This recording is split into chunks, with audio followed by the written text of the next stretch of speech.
তারেক রহমান কইছে যে এই দেশে চরমপন্থা এবং মৌলবাদের অভয়ারণ্য যেন পরিণত হইতে না পারে। দেখেন, অতি উত্তম কথা। তবে ইন্ডিয়া মনে করে মৌলবাদীদের বিরুদ্ধে শেখ হাসিনাই একমাত্র ভরসা।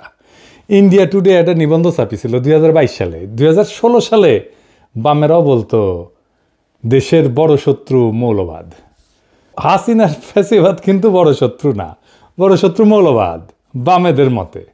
তাইলে আমরা বুঝলাম বাংলাদেশে মৌলবাদ বলে একটা জিনিস আছে, মৌলবাদী বলেও একটা জিনিস আছে যা খুবই খারাপ, তাই না?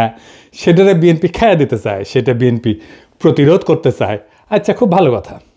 তাইলে খালেদা জিয়ার নিশ্চয়ই মৌলবাদীদের সম্পর্কে একটা বক্তব্য আছিল, সেটা কি একটু আমরা শুনে আসি?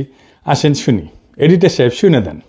মৌলবাদী ধর্মীয় লোক আছে কিন্তু মৌলবাদী নয়, তারা বাংলাদেশকে ভালোবাসে, তাদের অবদান আছে দেশের জন্য এবং তারা দেশকে রক্ষা করতে চায়। তার মানে খালেদা জিয়ার বক্তব্যের বিরুদ্ধে দাঁড়াইল তারেক রহমান। এই মৌলবাদ নিয়ে কেন বাঙ্গুয়েলিদের এত চুলকানি? আসেন এটা একটু দেখি, তাইলে বুঝবো বিএনপি কার খপ্পরে পড়িছে।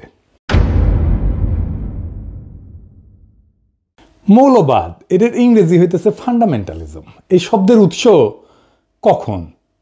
শব্দটা প্রথম 20 শতকের শুরুর দিকে আমেরিকাতে প্রোটেস্ট্যান্ট খ্রিস্ট ধর্মে এটার উদ্ভব। 1910 থেকে 1915 সালে এই প্রোটেস্ট্যান্ট খ্রিস্টানরা একটা সিরিজ পুস্তিকা প্রকাশ করে, দ্য ফান্ডামেন্টালস নাম দিয়ে, যেখানে বলা হয় বাইবেলকে আক্ষরিক অর্থে মানিতেই হইবে, আক্ষরিকভাবে মেনে মেনে চলতে হবে। তখন খ্রিস্টান জগতে ফান্ডামেন্টালিস্ট মানে ছিল সেই সব খ্রিস্টানেরা যারা বাইবেলকে অক্ষরে অক্ষরে অনুসরণ করত, বা বলতে পারেন রক্ষণশীল খ্রিস্টানেরা। অর্থাৎ শব্দটার জন্মই হয়েছে খ্রিস্ট ধর্মে, ইসলামে না। কিন্তু এটা এখন ইসলাম বুঝাইতে কেন ব্যবহার করা হয়? পশ্চিমা দুনিয়ায় শব্দটার রূপান্তর কেমনে হইল? আসেন এটা একটু বুঝে দেখি। দ্বিতীয় বিশ্বযুদ্ধের পর পশ্চিমা রাষ্ট্রতন্ত্র, বিশেষ করে আমেরিকা, ধর্মনিরপেক্ষতার নামে ফান্ডামেন্টালিজম শব্দটাকে ধীরে ধীরে নিজেদের ধর্মের মধ্যে একটা সাংস্কৃতিক বিরোধ হিসেবে টিকায় রাখে। ধর্মের মধ্যে আছে না না ফেরকার দ্বন্দ্ব আছে না, সেই রকম। মানে খ্রিস্টান মৌলবাদ, যা থেকে মৌলবাদ শব্দটার উৎপত্তি, তাকে নিজ ধর্মের ভেতরকার বিষয় কইরা রাখে। মানে এটা আমাদের ঘরের একটা ব্যাপার। রক্ষণশীল খ্রিস্টান হওয়া কোনো অসুবিধা নাই, কিন্তু রক্ষণশীল মুসলমান এটা হওয়া যাবে না। কেন যাবে না? এর পরে আসতেছি। আমেরিকার সোভিয়েত ইউনিয়নের কোল্ড ওয়ারের টাইম থেকে এই ফান্ডামেন্টালিজম ধীরে ধীরে একটা পলিটিক্যাল এবং সিকিউরিটি টার্ম হয়ে দাঁড়ায় পশ্চিমা বিশ্বের, বিশেষ করে ইরানের বিপ্লবের পরে 1779 সালে। ওই সময় থেকে পশ্চিমা মিডিয়া এবং একাডেমিয়া ইসলামকে কেন্দ্র কইরা ইসলামিক ফান্ডামেন্টালিজম শব্দটা ছড়াইতে শুরু করে। এখন প্রশ্ন হইতে পারে যে কেন ইসলামকে টার্গেট করা হইল? পশ্চিমা দুনিয়া কল্পনাও করে নাই যে ইসলামের নামে একটা রাষ্ট্র বিপ্লব হইতে পারে এই 20 শতাব্দীতে, কিন্তু হইল। এছাড়াও পশ্চিমের আছে ক্রুসেড এবং অটোমানের কাছে পরাজয়ের স্মৃতি। সেই কারণেই পশ্চিমের কল্পনায় ইসলাম সবসময় একটা চ্যালেঞ্জার সভ্যতা। ক্রুসেডে তারা হার মানে, আবার 1753-তে কনস্টান্টিনোপলের পতন ঘটে, 1600 শতকে ভিয়েনার অবরোধ ঘটে। এই সমস্ত ইতিহাস ইউরোপীয় সভ্যতাকে মনে করায় দেয় ইসলাম সামরিক এবং সাংস্কৃতিকভাবে তাদের প্রতিদ্বন্দ্বী। আবার ভিয়েনা অবরোধ কি, এটা কি জানেন? জানেন না? আসেন জেনে নিই। অটোমান সম্রাটেরা 2বার ভিয়েনা অবরোধ করে 16 শতকে। এই অবরোধ ব্যর্থ হয়। কেন ভিয়েনা এত গুরুত্বপূর্ণ ছিল জানেন? ভিয়েনা ছিল ইউরোপের প্রবেশের দরজা। যদি অটোমানরা ভিয়েনা দখল করতে পারত, তবে তারা জার্মানি, ইতালি, ফ্রান্স পর্যন্ত অগ্রসর হইতে পারত। তাই ভিয়েনায় যে অবরোধগুলো হয়েছিল, যেটা ঠেকাই দিতে পারছিল ইউরোপিয়ানরা, সেই জন্যই ইউরোপিয়ান চেতনায় সেটা সভ্যতার রক্ষা হিসাবে স্মরণীয় হয়ে আছে। এবং ভয়েরও কারণ, যদি ভিয়েনা দখল হয়ে যাইত তাহলে তো ইউরোপ মুসলমানদের দখলে চলে যেত। ক্রুসেড পর্ব শেষ হওয়ার পরেও ইউরোপে ইসলামকে চিরশত্রু হিসেবে কল্পনা করা হইতো, মূলত ভিয়েনা অবরোধের মতো ঘটনার কারণে।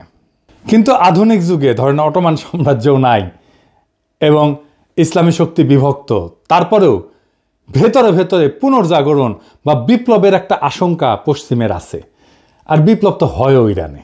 এবং আরেকটা কারণ হইতেছে খুব গুরুত্বপূর্ণ, যে পশ্চিম তো পশ্চিমা সভ্যতার যে সংকট, তার কোনো সমাধান দিতে পারেনি। যেমন কি সংকট? পশ্চিমা সভ্যতার কিছু অমীমাংসিত সমস্যা আছে। যেমন পশ্চিমা সভ্যতা বিজ্ঞান, প্রযুক্তি, গণতন্ত্র, মানবাধিকারে বড় অবদান রাখলেও কিছু মৌলিক সমস্যার আজও সমাধান করতে পারেনি, যেমন বৈষম্যের সমাধান করতে পারেনি। এই পুঁজিবাদী সমাজ ধনী গরিবের বৈষম্য ক্রমাগত বাড়াইছে। বলা হয়তো ধনীদের তরফ থেকে ট্রিকল ডাউন করতো, আস্তে আস্তে ব্যয় ব্যয় ব্যয় ব্যয় চুইয়ে পড়ে পড়ে নিচের লোকেরা আস্তে আস্তে কিছুটা সম্পদ হয়তো পাইতো। পশ্চিম ব্যক্তি স্বাধীনতাকে সর্বোচ্চ করছে, কিন্তু সমাজ, কমিউনিটি, পরিবার এগুলো ভেঙে গেছে। মানুষ একা, বিচ্ছিন্ন, বিষণ্ণতায় ভোগে। রাষ্ট্র, রাজনীতি, ধর্ম বা নৈতিকতা থেকে বিচ্ছিন্ন হয়ে গেছে। এর ফলে যুদ্ধ, এর ফলে উপনিবেশিকতা, এর ফলে পরিবেশ ধ্বংস, এবং সব কিছুকে বলা হয় প্রগতিশীলতা, প্রগতি, নেসেসিটি, এই বলে বৈধতা দেওয়া হয়। পশ্চিমা বিশ্বে যে ক্ষমতার দ্বন্দ্ব, এটাকে বলা হয়তো যে ব্যালেন্স অফ পাওয়ার যদি থাকে, অনেকগুলো শক্তির যদি শক্তিশালী যদি রাষ্ট্র থাকে, তাহলে একটা ব্যালেন্স অফ পাওয়ার হবে, এইটা স্থায়ী শান্তি নিশ্চিত করতে পারবে, কিন্তু করতে পারেনি। যুদ্ধ কোথাও থামাইতে পারেনি। 2টা বিশ্বযুদ্ধ হয়েছে, কোল্ড ওয়ার হয়েছে, আজকেও তো যুদ্ধ হইতেছে বিভিন্ন দেশে, তাই না? এখনো ইউক্রেনে যুদ্ধ হইতেছে, কয়েকদিন আগে ইসরায়েল ইরান যুদ্ধ হইল। আর প্রকৃতি, পরিবেশ, এটা ধ্বংস হয়ে গেছে। কারণ প্রকৃতি পরিবেশকে এটা মনে করে এটা ভোগের একটা বিষয়। যাকে সভ্যতা বলে মনে করে পশ্চিম, তা মনে করে যে এই পরিবেশ থেকে সব কিছু টাইনে আমি ভোগ করলেই আমি সভ্য হইতে পারবো। এর ফলে পরিবেশ ধ্বংস হয়ে গেছে, জলবায়ু পরিবর্তন হচ্ছে, প্রাকৃতিক সম্পদের সংকট এখন একটা বৈশ্বিক হুমকি। এই জায়গায় ইসলাম একটা অল্টারনেট সমাধান দিতে পারে, যদি ইসলামকে কেবল ধর্ম না, একটা সভ্যতাগত প্রস্তাবনা হিসাবে দেখা হয়। তবে কিছু জায়গায় তো কিন্তু বিকল্প দেয়, যেমন অর্থনীতিতে এটা একটা ন্যায়সঙ্গত বন্টনের একটা ব্যবস্থা দেয়, প্রস্তাবনা দেয়। এমন একটা ব্যবস্থা দাঁড় করায় যেখানে সম্পদ এক জায়গায় জমে থাকতে পারে না, এটা ঘুরতে বাধ্য হয়। পুঁজিবাদ বা সমাজতন্ত্র এই দুইটার বাইরে যায়। ইসলাম একটা সোশ্যাল জাস্টিস, এর তার সাথে সাথে প্রপার্টি রাইটসের মডেল দেয়। তারপরে সমাজকেন্দ্রিক একটা জীবন দেয়। ইসলাম ব্যক্তিকে সম্মান দেয়, কিন্তু সমাজকে ভাঙে না। পরিবার, প্রতিবেশী এবং তার যে উম্মার ধারণা, এটা মানুষকে সম্পর্কিত করে রাখে। আর নৈতিক যে রাজনীতি, সেটা রাষ্ট্র শুধু আইনের মেশিন না, বরং নৈতিক দায়িত্বশীলতার কেন্দ্র। ইসলামের একটা ধারণা আছে, আমানতের ধারণা। ক্ষমতা একটা আমানত, ক্ষমতা মানে দায়বদ্ধতা। আমাদের এই লিবারাল ডেমোক্রেসিতে জবাবদিহিতা কার কাছে? জনগণের কাছে, তাও দিতে চায় না তারা। কিন্তু ইসলামে জবাবদিহিতা কার কাছে? জনগণের কাছে অবশ্যই, কিন্তু উপরালার কাছেও, কেবল নাগরিকের কাছে না, খোদা তাআলার কাছেও। শান্তির ধারণা, শান্তির ধারণাও ধরেন ইসলামে একটা খুব র্যাডিক্যাল চিন্তা আছে। ইসলাম যুদ্ধকে বৈধ করে শুধু আত্মরক্ষায়, মানে নিপীড়ন বন্ধ করতে। 2টা জায়গায় শক্তি ব্যবহার মানে আধিপত্য না, ন্যায় প্রতিষ্ঠা। পশ্চিমের যেটা জাস্ট ওয়ার থিওরি, সেটার বাইরে একটা নৈতিক শান্তির তত্ত্ব এটা। তার মানে ইসলামের যুদ্ধ 2 জায়গায় বৈধ, আত্মরক্ষা এবং জুলুম বন্ধে। শক্তির ব্যবহার এটা আধিপত্যের জন্য না, ন্যায়ের প্রতিষ্ঠার জন্যে। এমনকি ধরেন প্রকৃতির সাথে সম্পর্ক, ইসলাম প্রকৃতিকে আমানত হিসেবে বলে, শোষণের বস্তু না। খিলাফার যে ধারণা, সেখানে মানুষ প্রকৃতির উপরে শাসক না, তার রক্ষক। এই যে পরিবেশগত বিপর্যয় হতো, এই পরিবেশগত বিপর্যয় হতো না পৃথিবীতে যদি ইসলামের দৃষ্টিতে পরিবেশ আর দুনিয়াকে দেখা হইতো। তাই ইসলামকে একটা বিকল্প সভ্যতার ধারণা হিসেবে এটা একটা পরীক্ষা নিরীক্ষা করা সম্ভব সমাজে, রাষ্ট্রে। আমি আমার পিএইচডি গবেষণার কথাই বলি, এইখানে যেখানে গ্যাপ, সেখানে ইসলামের ধারণা প্রযুক্ত করলে সমস্যাটা মিটে যায়, কিন্তু এটা নিয়ে অন্যদিন আলাপ করা যাবে। তাই ইসলাম শুধু না, পুরা ফান্ডামেন্টালিজম, এই মৌলবাদ শব্দটা ইসলামের সাথে যুক্ত কইরা একটা ভয় তৈরি করা হয় পশ্চিমে। কারণ আধুনিক রাষ্ট্রতন্ত্র এবং গণতন্ত্রের চ্যালেঞ্জ পশ্চিমা রাষ্ট্রতন্ত্রের চোখে ইসলাম একটা আদর্শগত বিকল্প হয়ে দাঁড়ায়। অর্থাৎ গণতন্ত্র, লিবারালিজম, সেকুলারিজমের বাইরে এক সম্পূর্ণ সামাজিক রাজনৈতিক কাঠামো হাজির করে ইসলাম। তাই একে প্রতিরোধ করার জন্য ইসলামিক ফান্ডামেন্টালিজম শব্দ দিয়ে তাকে ব্যাকওয়ার্ড, ইরেশনাল, অযৌক্তিক, ভায়োলেন্ট, সহিংস এইটা বলে চিত্রিত করা হয়। মুসলিম রাজনৈতিক আন্দোলনগুলোকে যদি ফান্ডামেন্টালিস্ট হিসেবে ট্যাগ দেওয়া যায়, তাহলে তাদেরকে আন্তর্জাতিকভাবে অগ্রহণযোগ্য কইরা দমনকে বৈধতা দেওয়া যায়। কিন্তু দেখেন, হিন্দু ধর্মে কোনো মৌলবাদ নাই, খ্রিস্ট ধর্মে মৌলবাদ নাই। খ্রিস্ট ধর্মে মৌলবাদকে আলাদা করে দেখা হয় কেন? খ্রিস্ট ধর্মে ফান্ডামেন্টালিজম এটা আভ্যন্তরীণ ধর্মতাত্ত্বিক এবং সাংস্কৃতিক দ্বন্দ্ব। এইটাকে যদি ডেমোনাইজ করা হয়, তাহলে পশ্চিমা জনসংখ্যার একটা বড় অংশ সরাসরি ক্ষুব্ধ হয়ে যাবে। তাই ওদের মিডিয়া এবং একাডেমিয়া খ্রিস্টান ফান্ডামেন্টালিজম শব্দটাকে সীমিত অর্থে ব্যবহার করে, সন্ত্রাস বা হুমকির সাথে যুক্ত করে না, কিন্তু ইসলামকে করে। ইসলামের ক্ষেত্রে তারা এইটাকে এক্সটার্নালাইজ করছে, বাইরের শত্রু, সভ্যতার চ্যালেঞ্জ, আধুনিক রাষ্ট্রের জন্য হুমকি, এইভাবে তারা হাজির করে। কার্ল শিমিট বলছিলেন যে রাজনীতির মৌল কেন্দ্র হইল ফ্রেন্ড ভার্সেস এনিমি, এই বিভাজন। পশ্চিমা রাষ্ট্রতন্ত্র ইসলামের ফান্ডামেন্টালিজম ধারণাটাকে ব্যবহার করছে এনিমি হিসেবে চিহ্নিত করার জন্য। ফুকো দেখাইছেন যে কিভাবে ক্ষমতা ডিসকোর্স তৈরি করে বা বয়ান তৈরি করে। ইসলামিক ফান্ডামেন্টালিজম একটা ডিসকোর্স বা বয়ান যা ইসলামকে সবসময় ইরেশনাল, ভায়োলেন্ট, প্রিমডার্ন এই হিসাবে উপস্থাপন করে। এডওয়ার্ড সাইদও বলছেন তার ওরিয়েন্টালিজমের ধারণায় যে পশ্চিমা সংস্কৃতি সবসময় পূবকে অন্য বা আদার বানায়, নিজের আধুনিকতাকে বৈধতা দেয়। এবং এই যে ওয়েস্টার্ন ডেমোক্রেসি, পশ্চিমা লিবারাল ডেমোক্রেসি নিজেকে একমাত্র বৈধ রাজনৈতিক রূপ হিসেবে দাঁড় করাইতে ইসলামিক ফান্ডামেন্টালিজমকে বিকল্প রাজনৈতিক কল্পনা হিসাবে সে ডেমোনাইজ করে। ফলে আন্তর্জাতিক আইন, সিকিউরিটি, নীতি, এমনকি গবেষণাতেও ইসলামী আন্দোলনকে প্রায় ফান্ডামেন্টালিস্ট থ্রেট হিসাবে বলা হয়। যদিও একই ধরনের ইহুদি বা খ্রিস্টান চরমপন্থাকে সেটা বলা হয় না, হিন্দু চরমপন্থাকে তো বলা হয়ই না, দেখতেছেন তো। যা যা একটা ইসলামী সমাজকে আলাদা মিনিং দিছে সেটাকে আক্রমণ করা হয়েছে পশ্চিম থেকে। নিজের কালচারকে, নিজের প্র্যাকটিসকে ঘৃণা করতে শেখানো হয়েছে। আফগানিস্তানে বোরখা পরা ছিল ফ্যাশন, এটা অভিজাততন্ত্রের প্রতীক। যেই নারী বোরখা পরবে তাকে ধরে না হয়তো সে ধনী এবং সে কোনো কাজ করবে না, সে অভিজাত, তার কাজ করার দরকার নাই, তাকে অন্যভাবে সম্মান করা হইতো। এইটাকে পশ্চিমানারা বানাইলো নারী নিপীড়নের আইকন। কি খোদা আমারে উঠায় নাও। বোরখা খুলে বেলায় প্রগতিশীলতা। অটোমান হেরেমকে বলা হয় নির্বিচার যৌনতা, অথচ জানেন এইটা নারীর ক্ষমতায়নের একটা super duper model, very effective alternate model. একদিন আলাপ করবো এটা নিয়ে। নারীবাদীরা এখন থেকে লাফানো শুরু করবে, মূর্খসোদা নারীবাদী।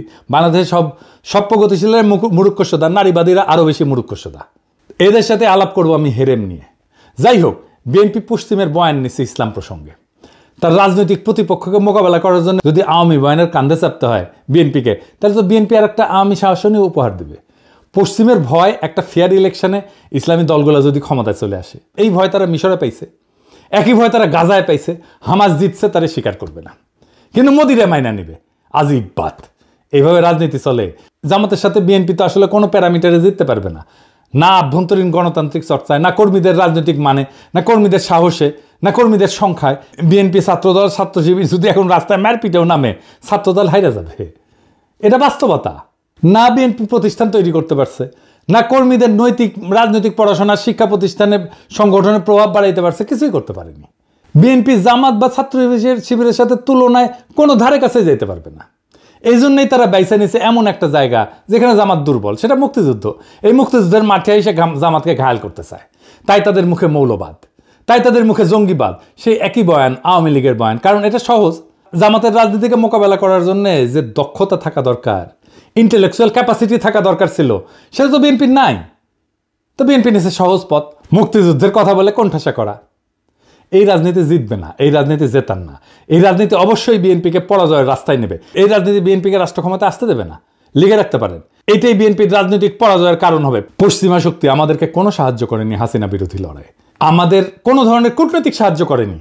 হাসিনার শাসনকে সর্বতভাবে সাহায্য করে গেছে, সাপোর্ট করে গেছে পশ্চিমা শক্তি। এখন সেই পশ্চিমা শক্তির ইচ্ছায় যদি বিএনপি তার আগামী রাজনীতি নির্ধারণ করে, তার রাজনীতিকে বাংলাদেশের মানুষ প্রত্যাখ্যান করবে। বাংলাদেশের মানুষ তার ধর্ম, তার সংস্কৃতি, সেটাকে সাথে নিয়ে বাংলাদেশের মানুষ আগামীর রাষ্ট্র গঠন করতে চায়। পশ্চিমাদের সাজেশনে না, পশ্চিমাদের ধারণা দিয়ে না, পশ্চিমাদের প্রেসক্রিপশন দিয়ে না, বরং পশ্চিমাদের প্রেসক্রিপশনে যারা রাষ্ট্র করতে আসবে তাদেরই বাংলাদেশের জায়গা হবে না। বাংলাদেশের রাজনীতির বড় ট্র্যাজেডি হইল নিজেদের শক্তি আর ঐতিহ্যকে ভরসা না কইরা বিদেশি প্রেসক্রিপশনকে আঁকড়ায় ধরা। আওয়ামী লীগ তা করছে বছরের পর বছর, আর বিএনপি যদি সেই একই পথে হাঁটে তবে তার পরিণতি একই হবে। মৌলবাদ নামের কৃত্রিম আতঙ্ক দেখায় জনগণকে ভয় দেখানো যায়, কিন্তু ক্ষমতা দখল করা যায় না।